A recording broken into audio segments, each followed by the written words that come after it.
up, y'all? It's your girl Sakina, and I'm back for another review. This is my review for Pose, okay? This is season 3, episode 1, y'all. I love this show, and I'm so sad to see it go. I really did not expect for it to be on its final season for season 3. Like, I know that there's obviously something going on with Janet Mock and Ryan Murphy. I think they weren't getting paid enough or something along those lines. I really didn't look. Hold on, this annoying me. But yeah, I really didn't look at the article, so I'm not really too familiar on what is going on. But I'm going to assume that's probably part of the reason why the show is at its end. And I'm just so sad, y'all. I literally love the hell out of this show. And I'm just happy that I'm able to review it for its last season. So shout out to me for finally starting up that YouTube channel, okay, so I can do my thing. But anyway, let's get into this review, right? So the year is 1993. Actually, it's not. It's 1994. I was born in 93. But yeah, a boss was 1 year old at that point. Excuse me, by the way, I did take a shot before this review, so I might be a little tipsy. I'm a lightweight, okay? So don't judge me. But anyway, we see the police. They are coming through the club, the dominatrix club that Elektra works in. We see all the girls running out. And Elektra's like, what is all of this? What's going on? And the police is saying, we got to shut this place down. Y'all spreading that disease. And I said, how ignorant is that? You know, when the AIDS epidemic came around, a lot of people assumed that it was a gay disease. And, you know, you can only get it from a gay person, or you can only get it from anal, you know, little ignorant shit like that. So, it just made me roll my eyes. But Miss Elektra has to find a new gig. Now, we see her. She's talking to Blanca. They're down at the ball. And as she's talking to her about, you know, trying to find another get-rich-quick scheme, we see Lamar, which is one of Elektra's children. He was in her house.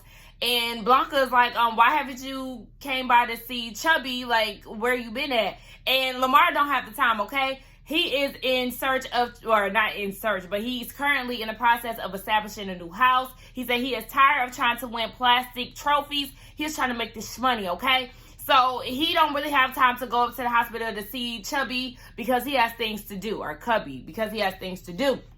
Now, Blanca is like, okay, well, you can't make money off of balls. It's all about community and, you know, being a family. And he was like, no, y'all don't even participate in the balls anymore. Times have changed.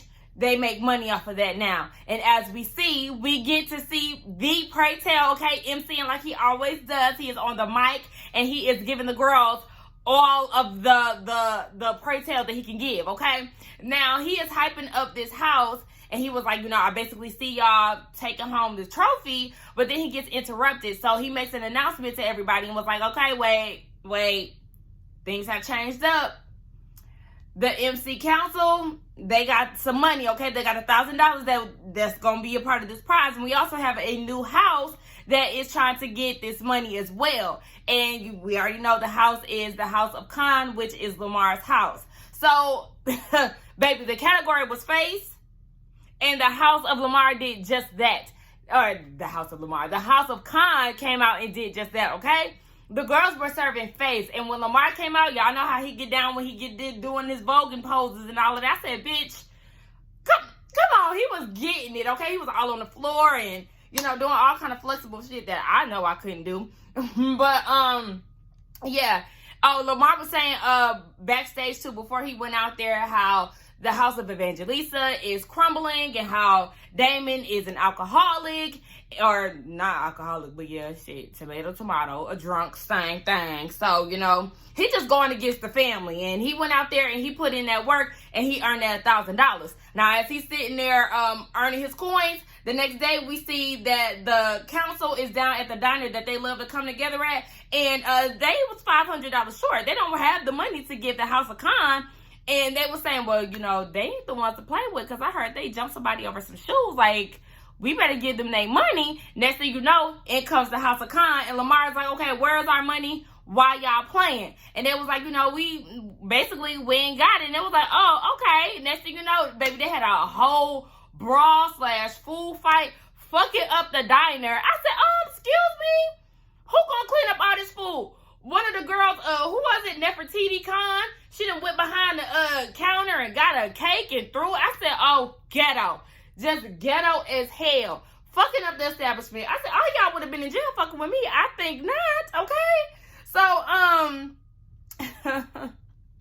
let me see. Oh, y'all, I did it old school, you know. I have not written down notes in a very long time. I was just like, okay. But, you know, it worked out today because my phone was charging. I didn't want to take it off the charger. I had some other things to do. But we see that Blanca, sis got a man. I said, oh, wait a minute. Okay. Christopher is his name. Matter of fact, I said, who is this dream guy? Okay. It was giving me like, am I dreaming? Okay. Because I was just like, what you talking about? You talking about pancakes and not that Bisquick shit? I'm going to get you some pancakes from scratch. I'll make you some. And I was like, are we dreaming or are you real? Pinch me to see if it's real because my mind can't decide. Like, I said, okay, Blanca, I was here for all of that. We see Poppy and Angel, you know, I didn't actually refresh my memory and rewatch the other 2 seasons, but I do remember some things, okay? So if I forget some things, sorry, because I didn't watch the other seasons right before so I could be tip-top on, you know, what happened throughout the seasons. But Poppy and Angel, they're doing their thing. Remember, Angel did her modeling thing, and Poppy wanted to be her manager or an agent, something like that, you know. So Poppy is working, okay? He is in the office. Angel comes to visit him, and she sees this girl in the room, and she was like, what's going on with that? Who is she? Yeah, get her up out of here.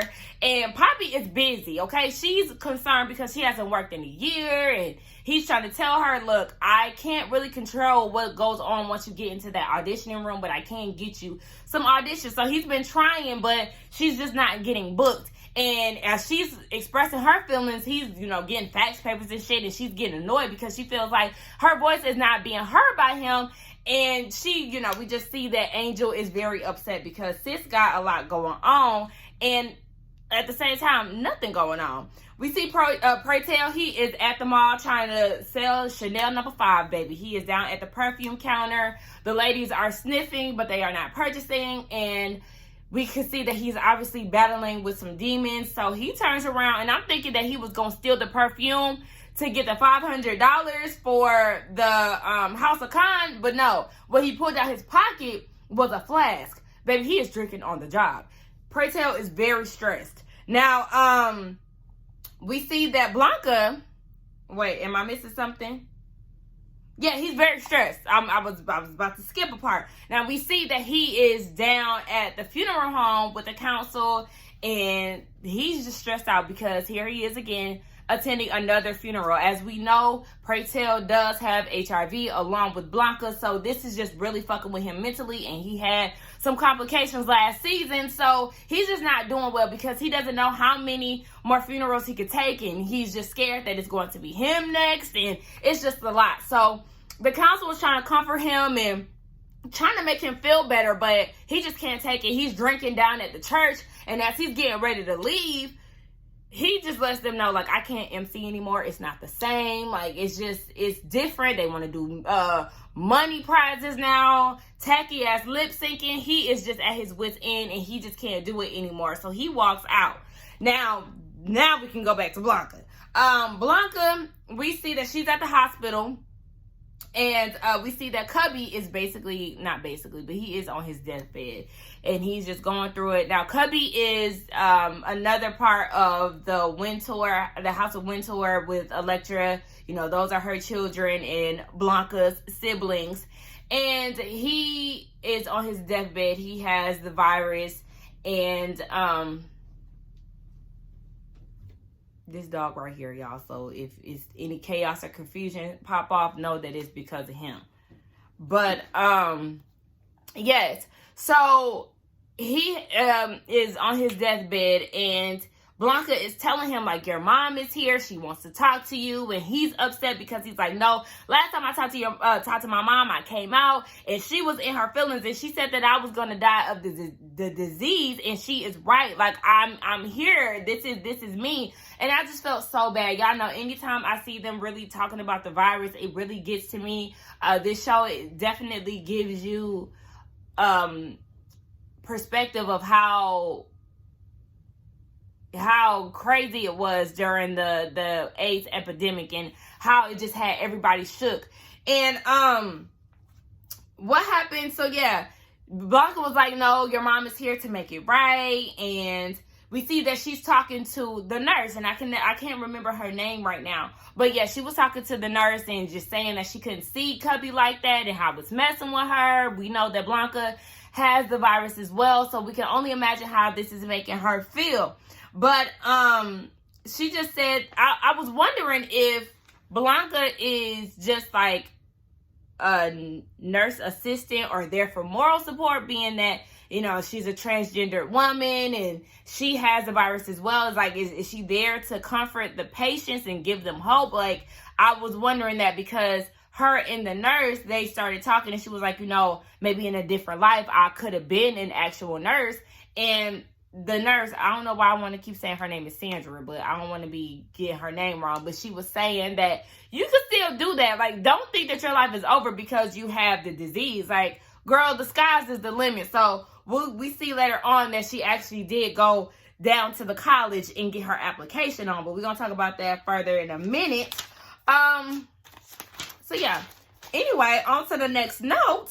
We see that Ricky is at the house and he is cooking some stiff-ass, non-cheesy mac and cheese for Praytel with some fried chicken, and he's asking Praytel how his day has went. Y'all know it still don't sit right with me that Ricky and Praytel got together, but one thing I still remember is them getting down to Babyface Whip Appeal. That was a baby. That scene was something else. Okay, I said, oh, baby, y'all better fuck it up. But yeah, I just still feel like I was team Ricky and Damon, and I don't like the fact that Praytel had to slid through and got him a little tenderoni and stole Damon's man. Like, that just didn't sit well with me. But anyway, yes, Praytel came home drunk as hell, and Ricky is annoyed because he doesn't want him drinking, and Praytel is not really attentive to Ricky and what he has going on because he doesn't ask him about his day or anything like that.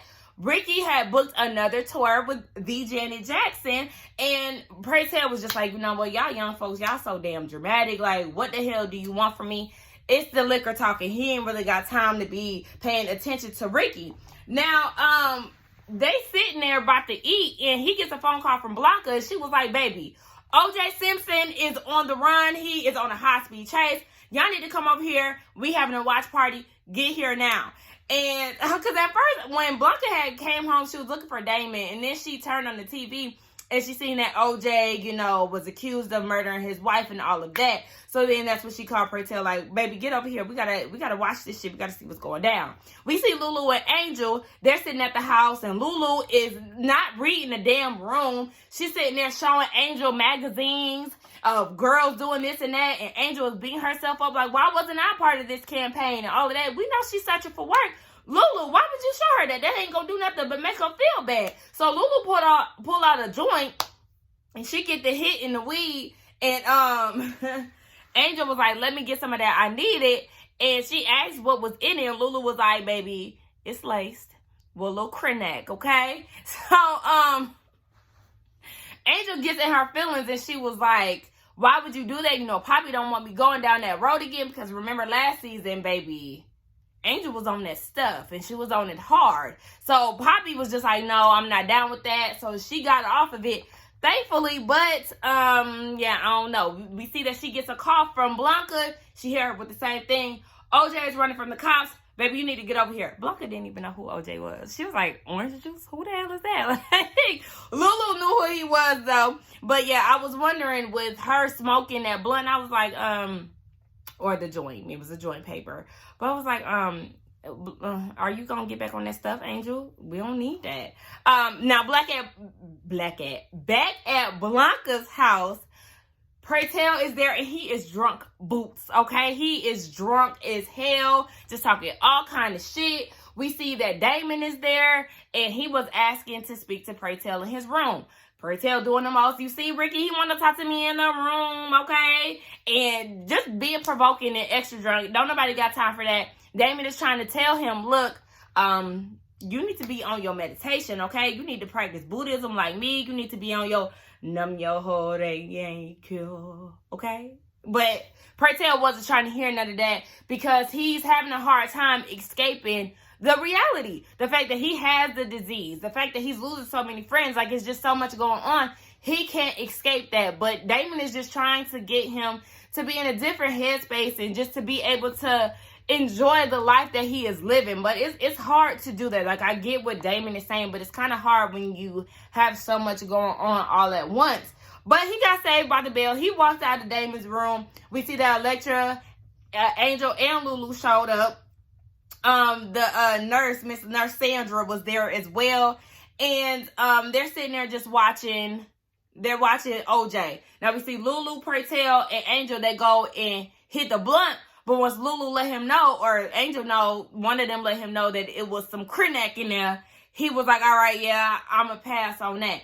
So, yeah, like I said, with her wanting to smoke the weed again, Angel's definitely about to be back on that shit. Now, they sitting there watching OJ, and he then finally arrived at his house, and they're nervous because they feel like, you know, the police is going to kill him and all of that. And it just, watching that made me feel like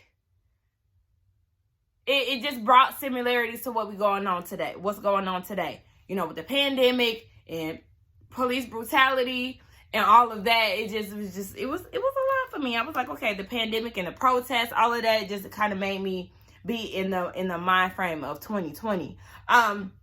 They all gather around the table and they start eating, and Blanca is just feeling very nostalgic. She's like, you know, I miss my kids. Like, I miss y'all coming here. Like, let's do it one time for the one time, right? Now, before she said that, I thought it was funny as hell. When Praytel, because Angel was talking to Damon, and she was like, you know, it's giving inner peace. It's giving Buddhism or whatever, you know. She was saying that his aura was giving a whole bunch of stuff. And they were saying, okay, well, I see you on your MC shit. And Alexa was like, I mean, it really ain't hard to do. And Praytel was like, bitch, I know it ain't hard to do when all you doing is come post me. No, come judge me. Come judge me. Me and my cousins say that shit all the time. I'm sorry, y'all. I'm hungry. I eat breadsticks sometimes. I can't escape the carbs, y'all. Because then I dip it in marinara. And then I dip it in a garlic sauce. Unmatched flavors, okay? But anyway, yeah, so Blanca wants them to go back to the ballroom and shut the shit down like they used to. Everybody's pretty much against it for the most part, but Ricky is in, Damon is in, Angel, Lulu, everybody at this point is in. But Electra said, the moment we lose, baby, I'm out of there, okay? They're trying to shut the shit down. But Blanca just wants to bring back the lightheartedness, the love, and all of that back to the ballroom because, you know, we know that Lamar is trying to make it all about money. And that's not what the roots or the foundation of the ballroom is for. So, yeah, everybody is all in. We see Blanca and Bay. They're at the house, and she's telling him that, you know, at the age of 14, she learned that she was dyslexic, and now she's entertaining the thought of going back to school, and he's in full support of it. They exchanged I love yous, and I said, oh, baby, this is real, okay? So she was like, you know, I love you too. And he was like, well, I got something to tell you. It's time to meet the family. You in or not? So then she instantly went into freak out mode and was like, nah, like, I can't do this. And I'm just like, girl, get out of your own way. Like, I understand why you would be so nervous about meeting the family. But girl, listen, this is your man, okay? And your man is fine. I don't know about y'all, but the more I started looking at Christopher, I was like, hey, he is handsome as hell. And I love them lips. Don't start your shit. He was about to start growling. Had to stop him dead in his tracks. So yeah, they're in love and all of that. Now we see later on she's getting dressed to meet the family, and then she gets a phone call. The phone call she gets is in regards to Cubby, and he is on his last couple of breaths. So the whole family is there, and they're sharing their fondest memories of him, and his mama is in attendance, and her and Electra have a heart-to-heart, and she thanks Electra for being, you know, the mother that she couldn't be because she couldn't understand his lifestyle, but she felt like, you know, throughout the years he was doing certain things to piss her off, but she realized that that was just him. So as they're sharing their memories of him, he flatlines and he ends up passing. And of course, you know, your girl started tearing up. It was very sad. And they're just out of it. So everybody, or no, it was Blanca and Elektra. They're sitting in Pratel. They're sitting outside of his room. And here come Lamar, baby, talking about something. He got empanadas and just skipping and all of this shit. And Elektra was like, excuse me, you're late. Like, you were supposed to have been here. Cubby is dead. Like, he passed away. And so he gets mad at Blanca. Like, you should have told me it was more serious than what it is. Excuse me. In the state that y'all in the AIDS epidemic, it's a big deal. If she's telling you to go see him, you've been dodging her calls and all of this because you taking this damn ballroom life too serious when your brother is in fact in bad health. Like, it was really pissing me off because there are really people like that are very self-absorbed. But you know what? Pratel was ready to beat his ass. But you know what? Alessia was like, don't do that because Cubby would not want us to do that. What we're going to do is take it to the floor, okay? We're going to take it to the ballroom floor and we're going to drag that ass, okay? House against house. What's up? Let's do it. So Lamar was like, okay, we can do it. Shit, that's what's up. So he go in the room and, you know, he cries and he lays down with Cubby. And it was a sad, touching moment. But then we see the battle of the houses, okay? We have Evangelista and we have Khan. Now, baby, the face category, voguing, all of that. Baby, when I tell y'all, when David came out and started voguing, baby, I felt like I was at a concert. I was like, yes, David, you better fuck it up. I was so hyped. I love the ballroom scenes. Like, it was just everything to me. And of course, the House of Angelista won. And I was very happy about that. Of course, but I mean, they wouldn't make it to where, you know, they would lose that early. I hope they wouldn't at least, but I'm glad they won. And, you know, Blanca being the class act that she is, she congratulates the House of Khan and congratulates Lamar for, you know, building a beautiful home. And she said that the proceeds that they won is going to go towards Cubby and charity, I believe so. So, you know, Blanca is just classy as all hell. Now, we see that they all go out to eat for Chinese. And we see that Christopher, he shows up in attendance. I said, y'all ain't have cell phones back then. So, how you know where they was at? Because you wasn't at the ball, but... Okay, anyway. He shows up and everybody's looking like, who is this? Okay, we don't know him. So Blanca was like, Christopher, this is the family. Hello. I said, Chris, are you ready to be a stepdad? Blanca has multiple children. Do you feel like you're up for the task? Do you have what it takes to be a stepfather? Okay. But I said, look, Elektra, this is your grandson. No, wait, is this your grandson? No, this is your son-in-law, my dumb ass. This is your grandson. Because everybody was excited to see Chris, and so was I. Said, you better meet the family. This better be serious. You better not break my girl Blanca's heart, Chris, because you definitely giving me McDreamy tease, okay? The man of my dreams type shit. You better be exactly what you seem to be, or else. But yeah, we see that Blanca, the last scene, she is walking into the technical college, baby. She told that lady at the desk that I will be a nurse. I am going to be a nurse. I said, that's right. You speak that shit into existence, Blanca. And we see later on she is filling out her application. So, that was the end of the episode. Now, I will be reviewing the second episode. I am aware that it was 2 episodes in the same night. So, y'all know I'm playing catch up. So, just bear with me, okay? That should be out by tomorrow. I'm taking baby steps, all right? Look, if I start getting overwhelmed, then ain't shit gonna get done. So, I gotta pace it out. I'll be up to speed by Friday, hopefully. Yeah, I think Friday. I'm going to get myself to Friday because I don't want to be... Anyway. Yes, that was my review on Pose. Y'all let me know what y'all thought about this episode along with this review. Don't forget to like, comment, and subscribe to my channel. And I will see y'all in the next one. Bye.